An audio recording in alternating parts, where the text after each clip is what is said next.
You ready? Yep. You're in the official timer's chair. Turn your thing on. Testing 1, 2, 3. Testing 1, 2, 3. Work for all of you? Okay. Hey, good evening, and thank you for joining us this evening for the 2022 Finney County Commission Forum hosted by the Garden City Area Chamber of Commerce and the Chamber Government Affairs Committee. My name is Laura Blake-Bors, and I currently serve as the chair of the Government Affairs Committee for the Chamber, and I will be serving as the moderator for tonight's event. Joining me tonight is also Micah Bunch, the president of the Chamber of Commerce, to help us keep track of time. A few thank yous before we get started. We would like to thank Finney County for allowing us the use of your commission room, and also to the Government Affairs Committee members for their time and effort in putting together the questions for this evening. Tonight, we welcome the following candidates for County District Number 1, Commissioner Lon Pishney. For District Number 4, Commissioner Bob Kreitzer and Mr. Jerry Schultz. And for District 5, we have Commissioner Larry Jones present, and Mrs. Elva Madrid was not able to join us this evening. Also would like to thank the following sponsors, and I apologize I didn't start off with those. St. Catherine Hospital, Compass Behavioral Health, Garden City Community College, Fry Eye Associates, and Finney County Farm Bureau Association. Candidates, thank you for joining us this evening and taking the time out of your busy schedule to answer our questions. The process for tonight's forum will begin with each candidate providing a 1-minute opening statement, followed by the question and answer session, and will conclude with a 1-minute closing statement. The order of candidate introductions was drawn at random, and that order will be reversed for the closing statements. And I understand that this may be a violation of your 8th Amendment, Mr. Schultz, but as cruel and unusual punishment for just 1 minute, being an attorney, hope you'll understand. I know I complained about that before. Each candidate will be allowed 90 seconds to respond to each question. The order of candidate responses will rotate for each new question. This is a closed question forum. No rebuttal questions or answers will be allowed at this time. And without delay, let's begin tonight's program and start with our opening statement. Larry, would you like to start, please? Yes. I am Larry Jones, and I'm seeking the commission seat for District 5, which covers most of western Finney County. I am a third-generation Finney Countian, educated at 363 and 457. Got my BS degree from Kansas State University, which is my neighbor here. We argue back and forth lots of times over that, but so be it. I enjoy being on the commission. I've served several terms. The reason I enjoy it is because, it seems like we've always got projects going on, and Finney County is growing and increasing in population, and so we always have new challenges. And so I always try to be respectful of taxpayer monies, since I am a taxpayer also. Thank you. Thank you. Jerry. Good evening, everyone. I'm Jerry Schultz. I've lived here for 38 years, and not 3 generations, just 38 years. And Larry's one of the few natives of Garden City. Most of us moved here. I'm running for commission because I've served at the state level in different capacities, and I thought it was time to give something back to my community. And if elected to serve, I will serve. But I think that everyone here should know that I've practiced law for 38 years. I come from a family of school teachers. We believe in education and the process that goes with it. And I hope that my tenure, if elected, would demonstrate the value of making sure that people reach their capacity, reach their goals, and that we as taxpayers get the best use of our tax dollars. Thank you. Thank you. Bob. Thank you. My name is Bob Kreitzer. I'm a retired business person. I don't have Larry's tenure. We moved to Garden City in 1952, and I've been a resident continuously since '74. Graduated from the University of Kansas, and hope to be able to use the educations that we've had. I think the experience that I bring as an employer of a business, and now learning how public accounting is different from regular accounting and how it applies to the tax system and how we pay our bills, is one of the primary functions of what I think I can bring to the deal. I'm relatively new on the commission. I've been 6 months, having the honor of following Bill Clifford as he went to the Ivory Tower in Topeka. So I look forward to having the opportunity to continue to serve if elected. Lon. Thank you. I'm Lon Pishney. I represent the 1st District in Finney County, which is the eastern part of the county. My family and I have been here in Finney County for 41 years, and I'm a graduate of Fort Hays State University. I was a financial advisor in financial services for 40 years, and just in the last couple of years transitioned my practice. And I served on the college board at one time. I'm in my 8th year as a county commissioner. It's always been my belief that we should give back to the communities that we live in and that we earn our money and we raise our family. And I believe I've done that and shown that with the things that I've done. I would appreciate being a part of the county commission for another 4 years. Thank you. Thank you, gentlemen. At this time, we'll begin the question and answer portion of the forum. As previously stated, each candidate will be allowed 90 seconds to respond to each question. We drew names at random, and so let's begin. What 3 issues do you see as critical to Finney County and why? And we'll begin with Larry.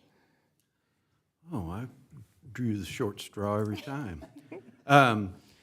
I guess the number one issue is that, we keep getting mandates from Topeka on our property tax lids and what we have to expend to notify taxpayers, which we did anyway, but it was a little more extensive this year. It's always amazed me, I listen to the Topeka folks when they come and give our explanation at coffees, what's going on. They always blame D.C. And so when they come to talk to us, we always say, well, Topeka mandates this, so, it just goes around. But politics are all local, and so I believe that we've tried to do a really good job of maintaining things in Finney County and try to keep our property taxes relatively low.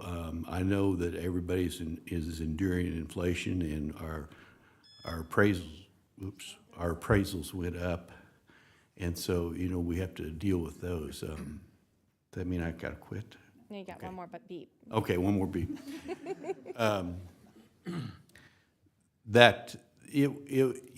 We've always utilized, and thanks to the generosity of our local voters, sales tax have been our primary source of revenue when we're building new facilities and those type of things, and that's what we'll do in the future. Thank you. Sorry. Lon. Well, within Finney County, I think several things are very important.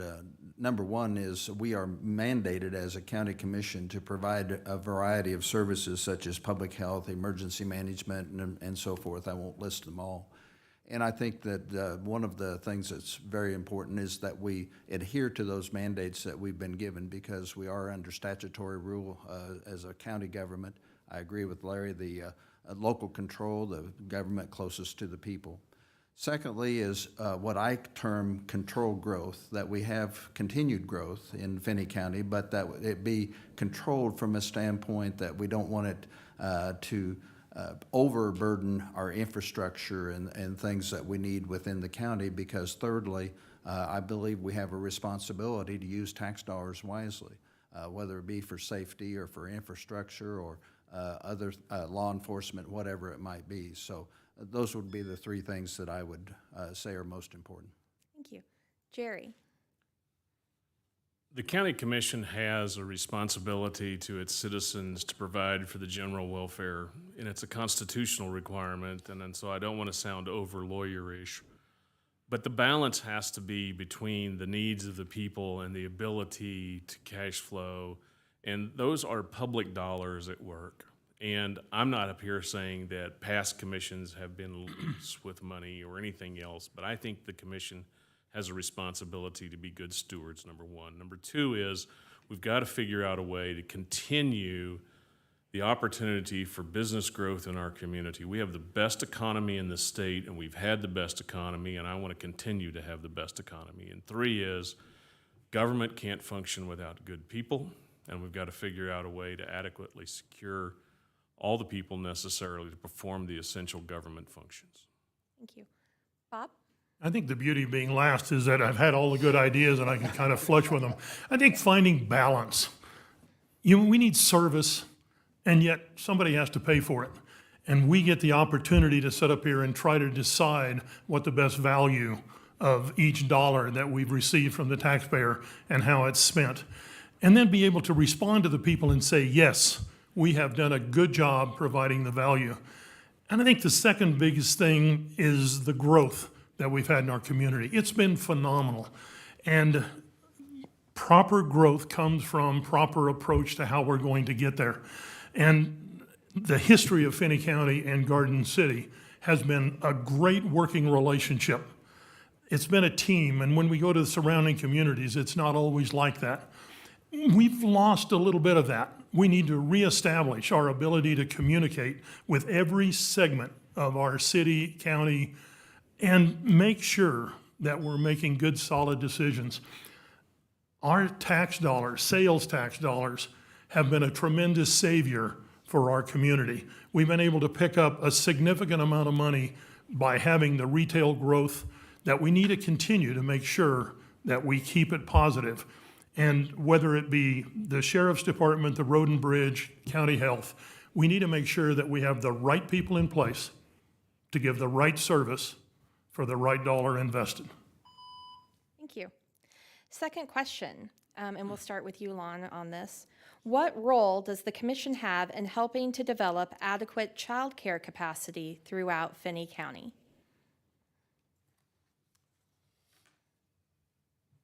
It's a really good question. First of all, we need to be supportive. We need to work with others and cooperate and be supportive of child care needs. And housing and child care are the two things that have surfaced over the last few years as being much needed and detrimental when we're trying to find workers to come into the county. And so we need to be purposeful, and we need to support both the housing and the child care. I don't know that it's the county commission's role or the county's role to be the funder of child care. I think we need to be a participant, as I said, but I think we need to be supporting others and searching for the funding that's necessary and encourage private entities, private individuals to provide the service. Jerry, Repeat the question. what role does the commission have in helping to develop adequate childcare capacity throughout Finney County? The leadership of the county commission must be such that it has in its mind, when it sets its budget priorities, the goals that are going to be accomplished. We've talked all about making sure we have essential services, but if childcare becomes an essential part of living in Garden City, then the commission's going to have to take a greater leadership role. And whether that's sales tax, whether that's providing adequate opportunity, whether it's providing tax incentives for those individuals who've made that personal investment, those are the things that the commission can do and follow through to meet the needs of the community. Thank you. Bob? I think childcare is one of the greatest challenges in today's society. People working for a living look at what it takes to put a child in childcare, and it's about $165 a week. And you start looking at what they're taking in, and all of a sudden it becomes almost a wash. Why do we do that? And one of the biggest obstacles is getting started. And I think there's a lot of pride comes from this commission. They took some of the ARPA money, which is a godsend, or whatever else you might say, because it comes with strings. But they were able to put money toward that, along with the city, to starting a network that'll let it go. Now, somewhere along the line, there are some 50 other private daycares that need to make sure that they can sustain. Without childcare, our opportunity to have future employees move to our community, if we ever find housing, will become very, very difficult. The county does not need to be in the child care business, but they need to be a participant in finding a solution. And that means aggressive meeting and interaction with all of the entities, including private business, to bring a solution to that challenge. Thank you. Larry? Childcare is an issue that, my fellow commissioner here stated, I don't think we want to be in the childcare business, but we will sure encourage and help somebody that wants to do it. And we will guide them, help them with the business plans. We've used a little ARPA money, not much of it, to encourage a new business, a new childcare operation here in Garden City. But it's a big problem, and it's not only in Finney County, it's elsewhere. You know, when you have requirements for 8 to 5 childcare, and then you have shift workers that need childcare that's almost 24 hours. So it varies immensely what is needed. All I can say is that, you know, as a commissioner, we try to do a good job of helping people and encouraging them and trying to get them through the maze of requirements that are on them to become a child care provider. Thank you. The third question for tonight is, what incentives can the county commission utilize or create that enable and entice businesses to locate in Finney County? And Jerry, we'll start with you. Well, there is a system for tax abatement. There is a system for providing the economic opportunity and developments. There is collaboration with the city, if it's inside the city limits, that works and works really well. And I think that there needs to be work with other elected entities, including our schools, to provide the training necessary to provide workers. It doesn't do us much good for anyone sitting in this room to go out and try to work our tails off if we don't have the skilled people to fill those positions. And you might think, well, no, that's really not skilled position. Well, yes, it is. Whether it's electrician, whether it's plumbers, whether it's other folks that have technical skills, we need to be able to bring those. And lastly, we have the right and the ability as a county commission to provide economic growth dollars through industrial development. And we can do that through sales tax. We can do it through other funding. But we can be good partners and at the same time being good stewards of the tax dollars. Bob?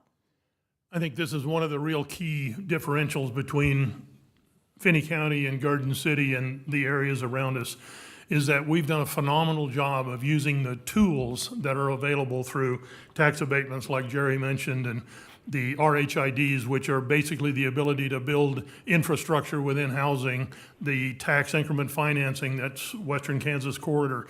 But in every one of those instances, when we as Finney County are putting money forward, it's a situation where the developer, has to invest first. We're not investing Finney County dollars. We're investing some of the future that we would have received immediately, but we're never giving up what we currently have. And I think that's the real key element. We work with USD 457 and 363 and our community college to integrate all of the training necessary for future employers. We work with the city, the county, the hospital to make sure that we have everything we need to support any incoming business, but we never give it all. We make sure that the person coming in, the new investor coming in, also has some skin in the game, and therefore it's an opportunity for a win-win. And I think that's just so essential for a long-term partnership. Thank you. Larry? Well, everybody's covered it pretty well. But we do have a system in place that has worked very well. As you look at the east side of Garden City, you can see all the new businesses over the years. And it goes back to cooperation. You know, basically, you know, when a new business comes to town, they talk to economic development. They'll talk to the chamber, or they will direct us. They will direct them in the right direction.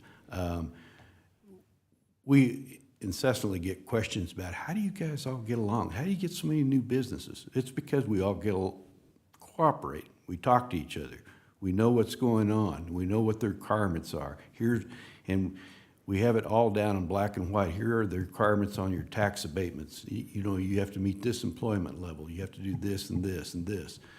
But it's amazing what you can do when you all decide to head in the same direction. And evidently we are right now. Hopefully we continue, because we're not going to get much support from eastern Kansas. On. I think your question was with regard to incentives, and I, for one, am not in favor of 100% incentive, if you will. And we are not that way here in Finney County, and that's to my liking. We do offer some financial incentives, but yet we don't give away the farm to try to attract new businesses, and partly what Bob was saying just a minute ago. And I think we need to maintain that. We need to try to attract them. But the other piece of it that wasn't necessarily in your question is, I think we need to encourage our current businesses to expand if they want to get out of the garage and into a storefront. And I think there maybe are some more things that we as a county can do to help those small businesses who want to grow, help them grow. That comes back to my feeling for working locally and living and spending money locally. But again, the county just adopted an RHID plan for the outside of Garden City, which I think was badly needed, and I think will help us, and we've identified some pockets within the county where we can have future development. So not giving away the farm, but having some financial incentives, the cooperation that's been mentioned from the others already. Thank you. Currently, Finney County has a 1.6% unemployment rate. What barriers do you see to workforce development, and what will you do to minimize those barriers? Bob? Well, we talked about that and a couple of other questions. Number one would be housing, and number two would be childcare, and maybe not necessarily in that order. Those are certainly the top two barriers that we have. We have, over the last year and a half, seen a significant increase in the wage rates and salary structure in our community. The housing that we have has had a significant increase in value. And those of you who have received their revised assessed value on their house have seen that. They're up relatively 10%. It's strictly a supply and demand. It has taken so long to get through some of these restrictions, as Larry mentioned, the help that we get from back east. This RHID, Rural Housing Incentive District, where basically a developer can get some money back, is a phenomenal program because they get repaid for the money that they're going to spend. We've got to continue to find a way, not only to get it started, but to get it finished. Boy, it takes a long time to get something going. We've got to make sure that we do everything we can to stay out of the way on housing and childcare so that we can entice people and have a place for them to work and to keep their children not only being cared for, but being educated. Larry? Well, one of the complaints I do hear from businesses is that our planning department causes holdups in their plans of what they want to do. And for new housing, childcare, any of those things, there's all these regulations, and we've worked closely with the city in trying to get things streamlined. So there's just a one set issue, one page, I don't know if it's one page, but agreement. So this is where you need to go. These are the steps you need to follow, and try to make it as seamless as possible. Sometimes it isn't, but we're working in that direction. I think the simplest thing is, the need for employees is there. And if we solve the housing issue and the child care deal, that will be a giant step in the right direction of attracting more and more employees. Because we have the educational facilities here for continued education and technology through the junior college. they're working very close with these new businesses coming to town to help develop new employees. Lon? Well, one of the things I was going to highlight, and Larry segued into that very well with regard to education, and whether it be welding programs or other types of programs, the community colleges and the high schools both have been very receptive to trying to fill the void that might be needed for a certain workforce. I was under the impression years ago that anything about 3% unemployment or a little less is full employment, because there are some people who cannot work, some people who don't want to work. 1.6, we're past that point, and we're almost to a crisis mode as far as number of people. So whether it be the housing or the child care, other ways to try to attract people back home. I know there's been recruitment over time at Fort Riley and other places that we might attract some workers. We need to continue as a county, as a community, to do those recruitment things, but also we need to build our own and grow our own as much as we can. And we do have the mechanisms in place educationally for that. Thank you. Jerry? An unemployment rate of 1.6% means we have full employment, period. Like it or not, there's just certain people in the community that are not capable of earning full-time wages. The week that Senator Moran was here to visit with us, the Economic Development Director reported to him that we had 30 claims filed for unemployment the week that he was here, total. So basically, if you're able-bodied and you want to work in our town, there's a job for you. Just got to look for it. How do we increase the number of people in order to attract new businesses goes along the same things that people have already hit on tonight. We got to start with economic opportunity. We got to have a wage base. We got to have educational opportunity. But more importantly, we got to make sure that government stays out of the way. We have good businesses and we have good abilities, and all we really need is to work in concert with them to bring about the fundamental changes that we need to increase the number of people readily available. But I will say this, and I believe it firmly, that if the continued growth occurs, the people will find the jobs. And we have a great place to live in Southwest Kansas. It's not perfect, but it's a great place to live and raise a family and accomplish the things that you want to do. Migration to Garden City is going to continue. Thank you. Recent data received from the Kansas Department of Transportation regarding traffic on Highway 83 was determined to be inaccurate. If elected, what would you do to remedy the issue? Larry? Well, we've had several meetings with KDOT over the years, going back to when we built the first major construction to Holcomb, about access to the road. They wanted to narrow the access down to just a few spots, and we had a lot of local farmers that complained about that. I don't know how you correct it. That's a question.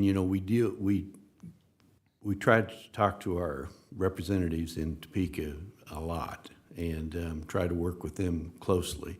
It's a real issue with the traffic up and down 83. Anybody that drives it realizes the problem. If you happen to be unlucky and get stuck behind a wind blade or wind tower, then you're there. It's an issue that we complained about 156 for I don't know how many years, and they finally put a little overlay on that. It's an issue that we have to work with Topeka because they're the final say on the highway system, and the more we work with them and try to tell them this is kind of what we need and this is the area of growth here, I think they will understand. Lon? Again, Larry's kind of led into a couple of thoughts that I had with regard to Highway 83, but and your question didn't distinguish north of Garden City or south of Garden City or Finney County. But we have the issue from the border south of us to the border north of us, and a couple of things that are happening. There have been some improvements to the south, not what they should be, and that goes back to the relationships in Topeka, the things that we need to do with Topeka to help them understand what the economic benefit is and safety issues are with regard to Highway 83.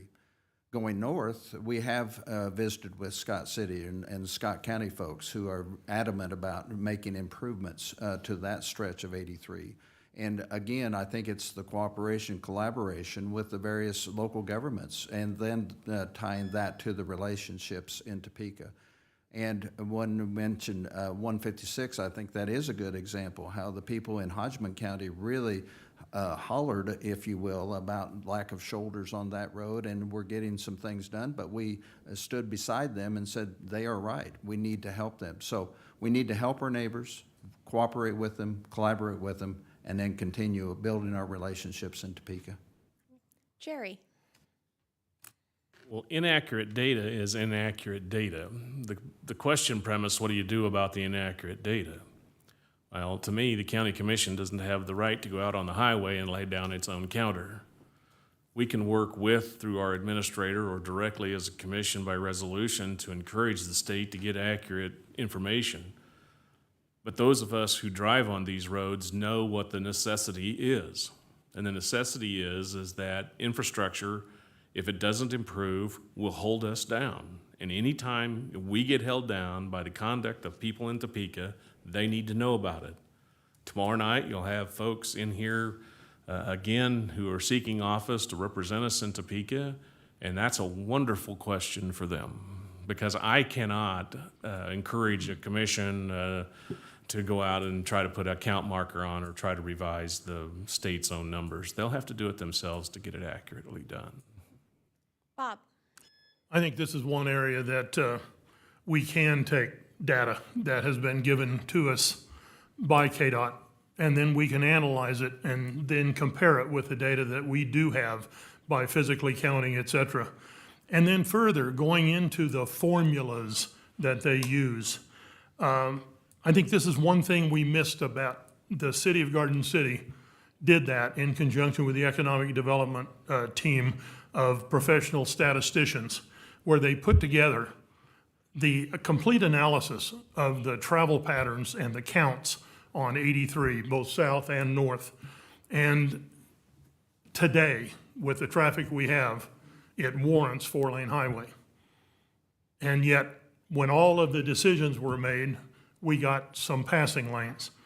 Now, we know from past, if we get those passing lanes, then it's over for us for the next 20 to 30 years. So the battle is going on to continue to take the numbers, show them the formula, show the counts on projects that are getting improvement on eastern Kansas, a new four-lane between Highway 69 and the state line that's getting a four-lane for some reason, that would allow us to have four-lane from Oklahoma to Nebraska. And all of a sudden, KDOT has accepted that information. They haven't changed their mind, but we need to pair up and stand up together. Thank you. I know you've all have touched on this a little bit, but if elected, what will you do to address the housing shortage in Finney County? Lon? We have addressed it some. I think, again, it's trying to find those programs that will help the home builders be developers of certain subdivisions, and the county being successful in its RHID application recently was one step, and that is something that we as a county commission can do. I think Larry touched on it a little bit in one of his comments, and that is looking at our own rules and regulations within Finney County, within neighborhood development, which is the planning office for both the city and the county and Holcomb, that we make sure that we're not making shortcuts in those codes and those requirements, but that we are helping them more than we're hindering them as they build those homes. Jerry. The interesting part about housing development is that most people in the public believe that housing developers must be making the killing, period. That there's always a pot of gold at the end of the development. For those of us who were around in the 80s, when we had a concentration of our economic development and growth in our city, we saw that developers got kicked in the shins pretty hard. And so I'm not saying that developers need to be guaranteed to make money in their development, but they need to be able to have the opportunity to incentivize the investment here. And that's what these gentlemen were talking about, is making the incentives that they spend their capital, they put their name on the line, and in return, then the cost of that incredible investment up front gets some lessening, gets some abatement, gets some incentives. But then we have to follow through, and we have to be good stewards of the bottom line, because the folks who are trying to build new homes and sell them can't be paying ad valorem taxes that are always 10% higher. So the commission's responsibility to the citizenry is hold the line. Bob. I think one of the real challenges, we watch this RHID program work within the city, and from when it becomes a reality to when a house is finished seems to be a 2 to 3 year period. And we keep watching and waiting for something to happen. We know this is going on, and there's several out here in front of us that we're waiting on construction to happen.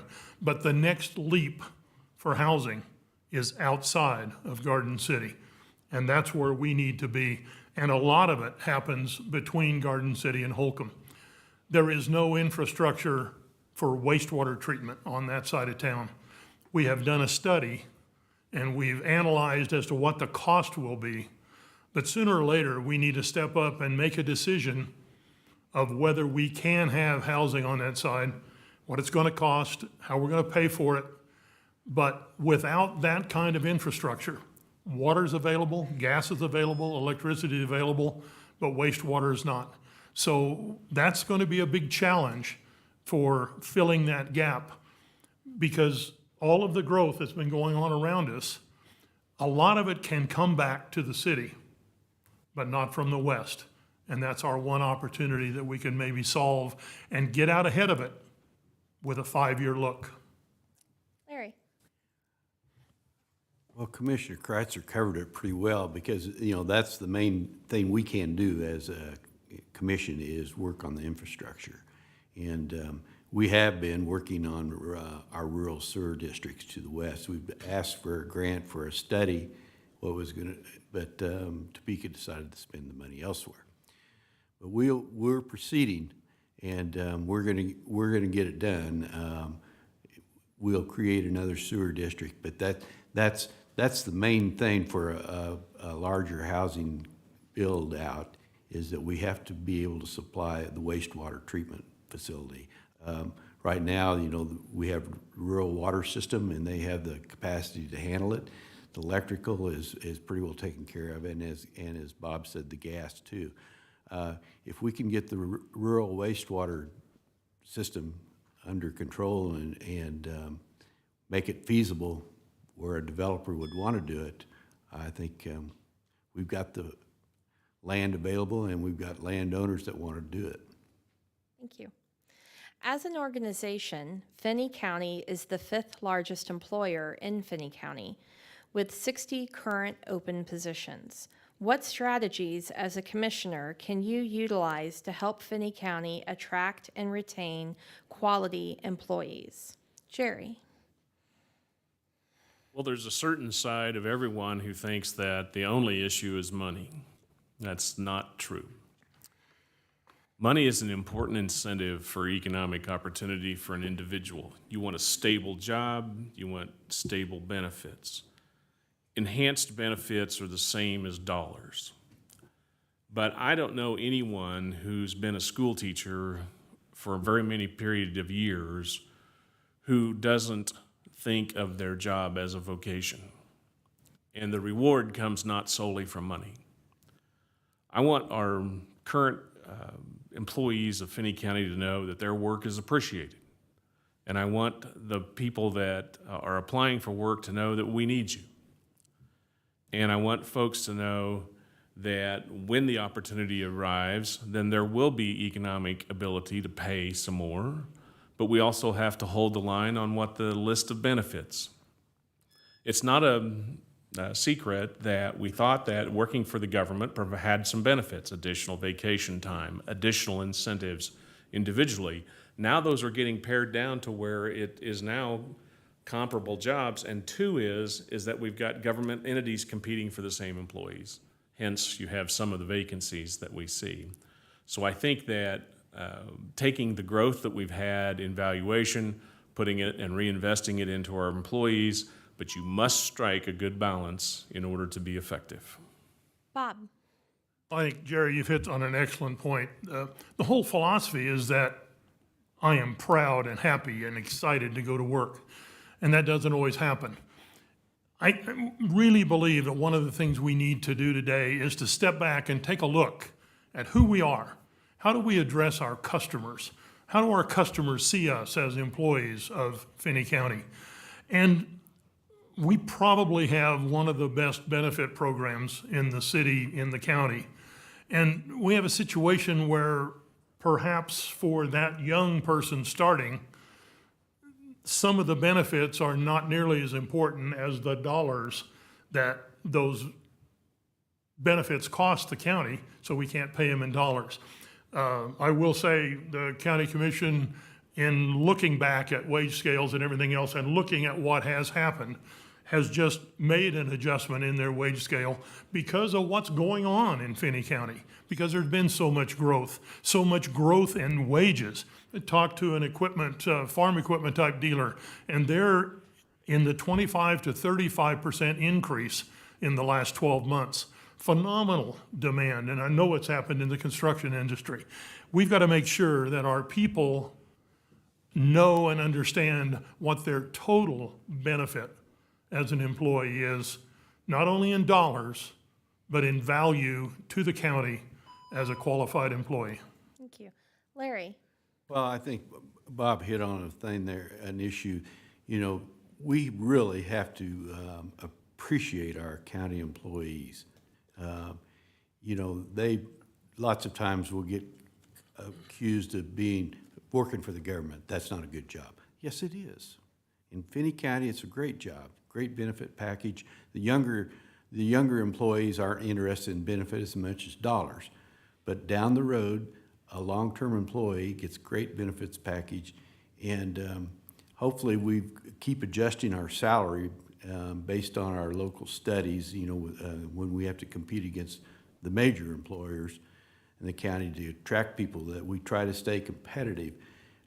Yet we have to balance our other major customers, and that's the taxpayers, that we're not overtaxing them. And so it's a fine line, and it's a balancing act that we go through every year when we're doing budgets. How do we attract more people to come to work for us and keep the ones that we have here? On.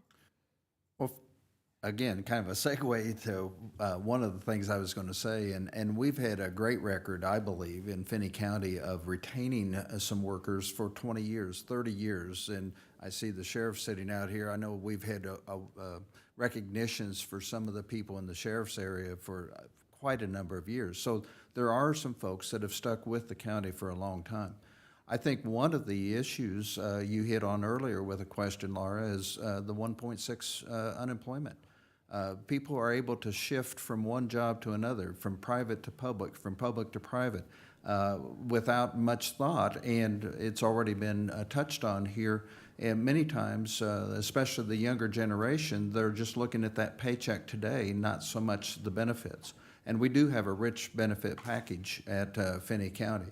So it's a balancing act with such a low unemployment rate, and the recruiting that we do for the county employees is we're recruiting not only from the private sector, from the public sector, we're recruiting from all different areas.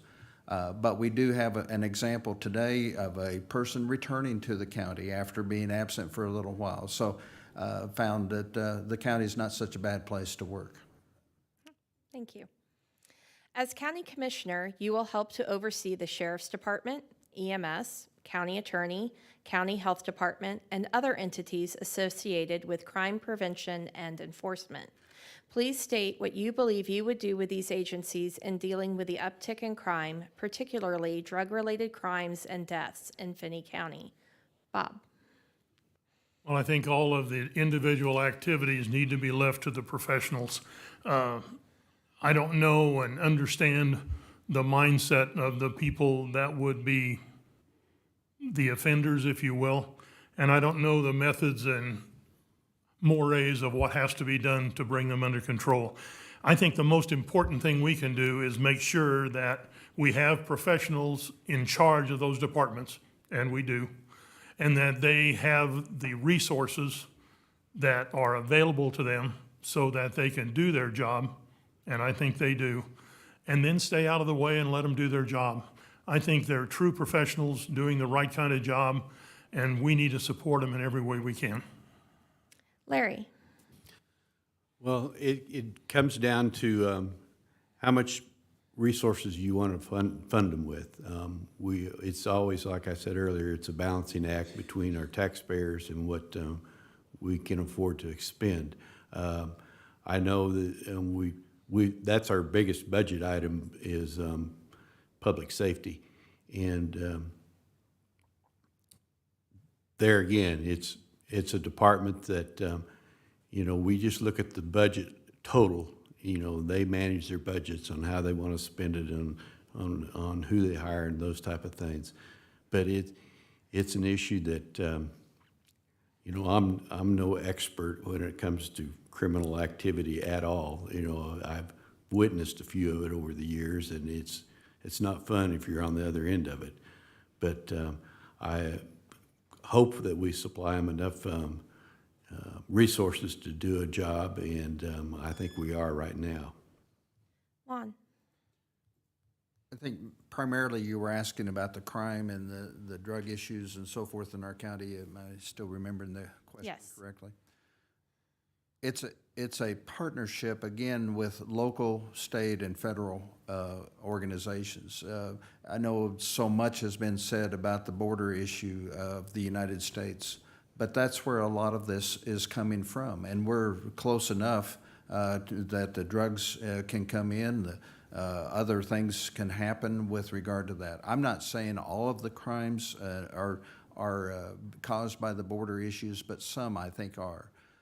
Much of the crime, though, is caused by drug issues, and whether it be the opioids, whether it be other kinds of drugs. And again, I think law enforcement in our county is doing the best that they can do with the resources, both human and financial resources that they have. But it's increased for a variety of reasons over time, and we just need to continue supporting the efforts. Jerry. Well, there are some who are for legalizing everything, that everybody ought to be personally responsible for what they do. But we still have scheduled drugs, and we still have a really bad drug that's in our community, and no commissioner is going to be able to ferret out, and that's called fentanyl. It's a very serious issue, folks, and the nice part is that the voters have a chance to elect a county attorney in 2 years and elect the sheriff in 2 years and make sure that those people are being responsible of being on the front lines.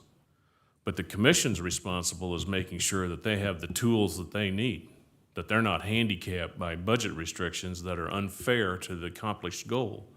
So in response to your question, I'm going to segue back to where I started is that in budgeting, you have to set your goals and priorities.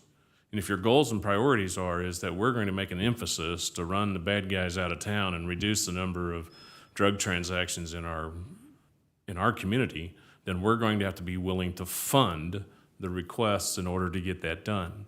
And there's going to have to be a balance between the county commission, who's elected, and the elected sheriff, and the elected county attorney, and the director of EMS, and the medical part of the side of that is so that those goals are being met by budgeting, not just merely stating pie in the sky, this is an objective, but rather these are the goals and we're setting about to get it done. Thank you. Recently, some areas in Finney County have had multiple and extended boil water advisories. What efforts can be made to ensure reliable and safe drinking water is available throughout Finney County? Larry? Well, currently, the only water system that we much have involvement with is the rural water district, and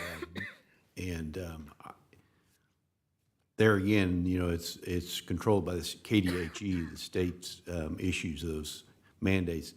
Now, we can help facilitate if they want to develop more water systems and those type of things.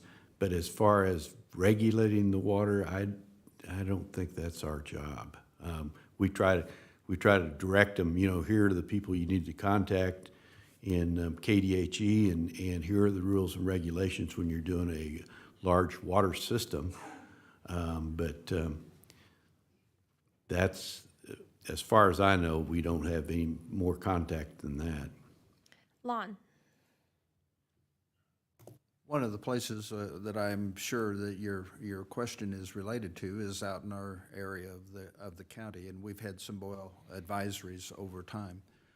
We are part of a public water system, which KDHE and KCC did not acknowledge as a public water system until about 2 years ago. So some of that has been quality, some of it's been pressure issues with regard to the water. But most recently, the east side of Garden City had a water, and Finney County had a water boil advisory because a water main broke and caused an outage for a few hours. And so it can happen for a variety of reasons, but Larry is absolutely correct.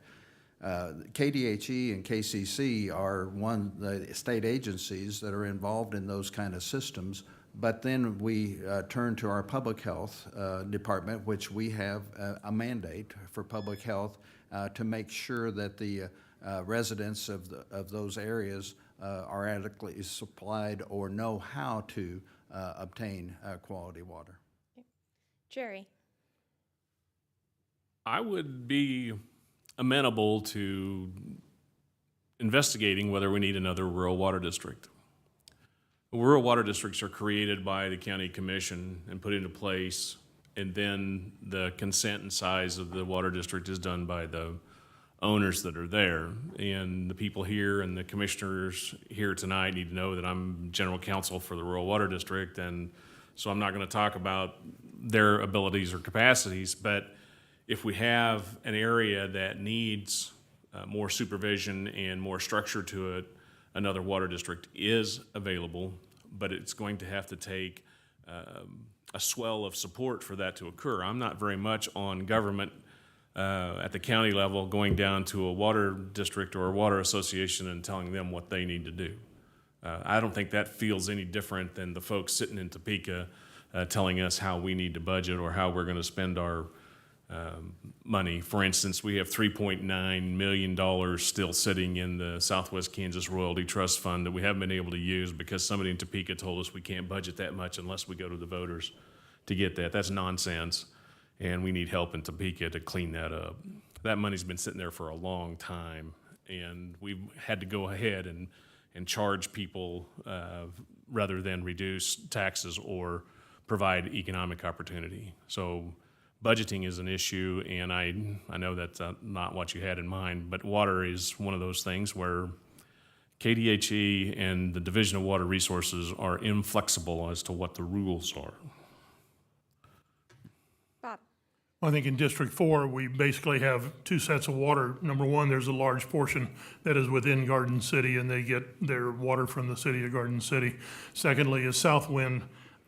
As a development, they're a private provider by the Brookover Corporation, Southwind Development, and they are responsible and covered by KDHE. The county does not have an oversight, if you will, and then obviously all of the rural operators have their own well and they do have some obligation. If there's more than just the house there, they have some reporting to do. But as a rule, the county not having and not being an owner of a rural water district does not have any hand in the boil relationship or quality of water situation. As a commissioner, what type of long-term plan would you support to address recreation, entertainment, and other quality of life opportunities throughout Finney County? Lon.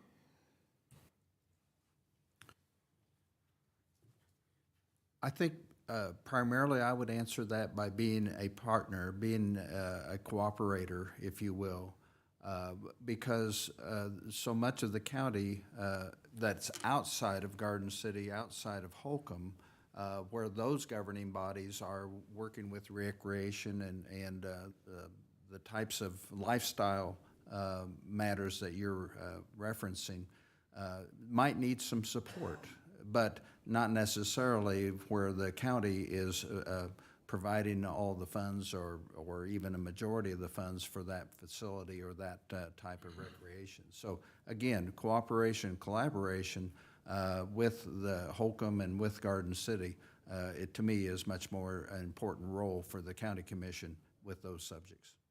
Jerry. The opportunity to get physical exercise, the opportunity to take in a ball game, the opportunity to enjoy each other in the community are essentials to a quality of life. The city has its own parks and recreation, and I don't believe, however, the county needs to have parks and recreation. I don't see a new department being necessary. I think that what the county needs to be able to do is identify those projects that have a way to also assist us in an economic development, and then invest wisely in those to provide more opportunity for recreation. Bob. Yeah, I think, Jerry, you've hit on an absolutely perfect topic. We have a broad-based recreation and entertainment opportunity, but there are gaps. And what are they? And who should be providing them? What should they look like? Where do they go? I think entities, partners, as Lon mentioned, would be perfect. If we take our city of Holcomb, we take the county, we take convention and visitors, we take the chamber, we take economic development, we take the college, we take the school districts, we take the hospital, and we take the public at large. And we say, okay, where are the gaps? What do we need to do? If we were going to build something, what would it look like? And then we have all kinds of existing facilities. Does this building fit? Does this building fit? Or should we do something over here? You know, I don't know that we need a casino. I don't think we can get one. But let's figure out what we're missing. And let's get someone who knows what's involved to make it happen. I don't think we can sit inside our box and look around and see what the gaps are. I think we need someone to come outside and all of us get together and provide input and see what comes out and make the best decision possible. Larry. There have been new facilities built privately for doing events and those type of things out in the county. One comes to mind that we had a lot of Beef Empire events at during Beef Empire Days, which was a new facility. And there again, it's one of those issues where we need to help businesses, encourage them to build. Don't stand in the way. Help them with if they have questions or issues with planning and zoning. We need to be a partner there. I don't think the Finney County taxpayers want to own a convention center. They've never proven to me that they make much money for the taxpayer down the road. If we can get private enterprise interested in it, all for that. I think Bob's correct that we need to look at it, the whole picture, and decide where the holes are, and then attack it that direction. Okay, final question, since you've all been on the hot seat for a little while now. For many years, our community has benefited from collaboration among community entities, which has been alluded to this evening as well. As a commissioner, will that be a priority for you, and how would you ensure that the county continues to contribute as a community partner? Jerry. One of the undisputable facts is that our economy in our little town, in our little county in southwest Kansas, has thrived. And it didn't start when Jerry moved to town in 1984 or when these gentlemen got here. But there has been leadership that communicates, and there has been leadership that discerns and makes good judgments. And so I think that it is really possible to continue on the road that we're on.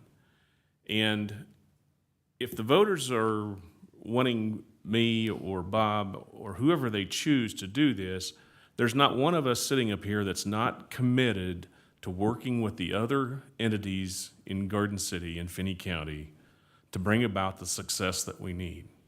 And it is not hard to do. I serve on the Sales Tax Oversight Committee, which is a joint committee between the Finney County Commission and Garden City, and you can see collaboration work on those sales tax projects. And all it takes is an understanding, commitment, and communication, and I'm all for it. Bob. You know, I think the commission in the past years has done a phenomenal job of creating goals.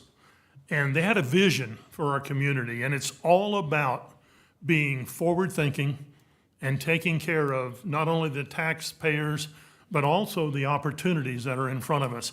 If we pay attention to the vision that was out in front of us, and we continue to partner with all of the other entities, the city and the hospital and the college and the school districts, truly partner, and that's a key difference. It's not just when there's a meeting or something, I go to that. Let's get together and talk about our goals versus their goals. What can we do together?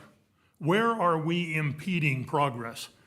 Because it's not about being in competition with the city or the economic development or the chamber or anyone else. We're all about being the same thing. It's just been so positive. When we all get on the same end of the rope and pull, instead of some people pushing, good things happen. And let's just go back and be who we have been, sharpen our focus, and look for the results. Larry. You might repeat that question one more time. Sure. For many years, our community has benefited from collaboration among community entities. As a commissioner, will that be a priority for you, and how would you ensure the county continues to contribute as a community partner? Yes, it has been a priority of ours, and it will continue to be. I think also we need to look at not only just Finney County, but our surrounding counties and our surrounding area, because it is amazing. We look at the economic development's numbers, and the number of people that travel into Garden City for jobs and work here and live elsewhere. But so not only our decisions affect our local taxpayers, but it also affects the surrounding counties. And we try to collaborate with surrounding county commissions and talk to them and help them out if they need certain things. I know Economic Development's been working with Haskell County over the last year or so. You know, those type of things is what makes people want to come here. And I think if we continue that program, we'll get along. Lon. One word that my fellow commissioners probably get tired of me using from time to time is the word convener. And when I was in my first year or being trained as a county commissioner, our state association used that word, and I latched on to that. I think the county can be a convener. That doesn't mean the county has all of the answers. That doesn't mean the county is going to take a lead in every project, but convene the various stakeholders, if you will, within the community. Second, I think it takes a spirit of community, and what I mean by that is what's best for the community rather than self. And how can we better the community without thinking about what the benefit is for us personally?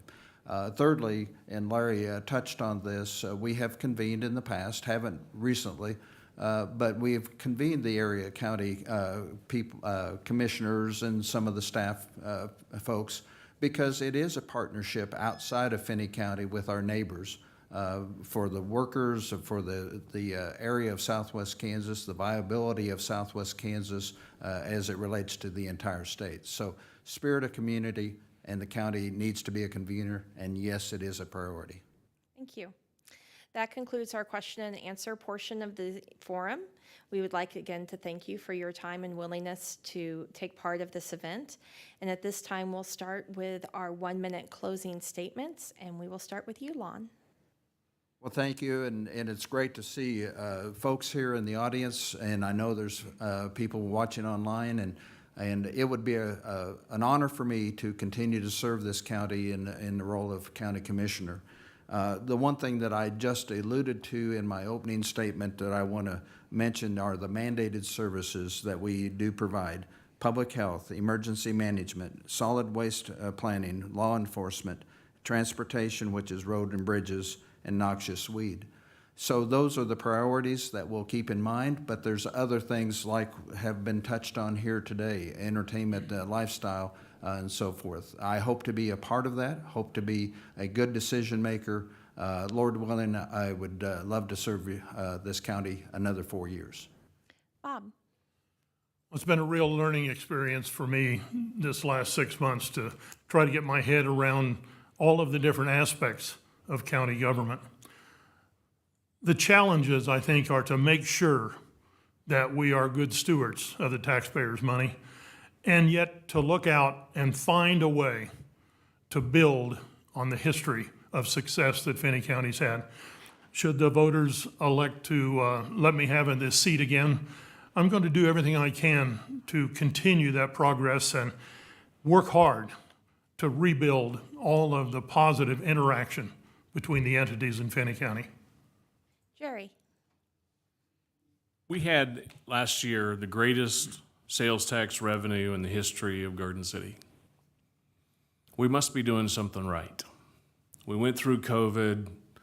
We had a 2.9% loss in 2020 revenue. In 2021, not only turned the corner, but crushed it, and crushed it substantially. We're way ahead on where we thought we would be on sales tax projects. We're way ahead on where we thought we would be for the growth of our community. And it is important that as a commissioner that we understand the big picture and be cognizant that voters expect us to set the goals, to set the expectations, and be clear in what those are. And as the legislative branch, which is this commission, you need to be responsive to the people, not just to the elected officers, not just to the departments, but to the people. After all, we're proud of our government and our successes here in Southwest Kansas, but it's because people that have occupied these chairs listen. And I am confident that the voters in the 4th District will make a good choice. And with Bob and I, they can't go wrong. Larry. Oh, what a campaign speech. We've identified lots of problems here tonight, but I think you have to keep reminding yourselves that this county is very blessed. Jerry alluded to our sales tax collection, and we have utilized that immensely in holding down our property tax expense by helping let other people fund our expansion of our resources. I think there's lots of positive things that we need to look at, and that's one of the things I enjoyed serving on the commission is the different aspects that every commissioner brings to the meetings and their outlooks, and I can safely say that nobody on the commission is negative about anything. It's we're always thinking about growth and what we can do next, and listen and trying to remember that our number one client is our taxpayers, and we have to keep them in mind all the time. Thank you. Ladies and gentlemen, this concludes tonight's program. Please join me in thanking our candidates for their time.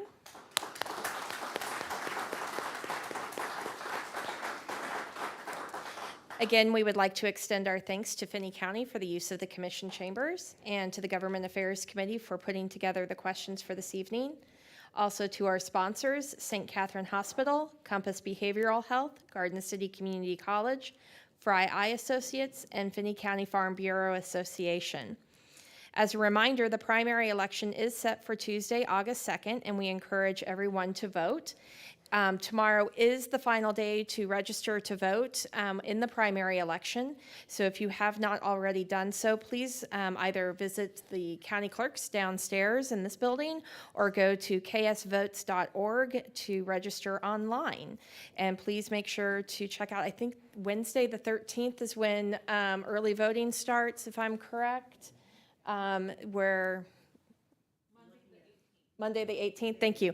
Monday, July 18th, we'll start early voting, so you can vote at the county clerk's office or go to your polling place on August 2nd. Thank you, gentlemen, again. Have a great evening.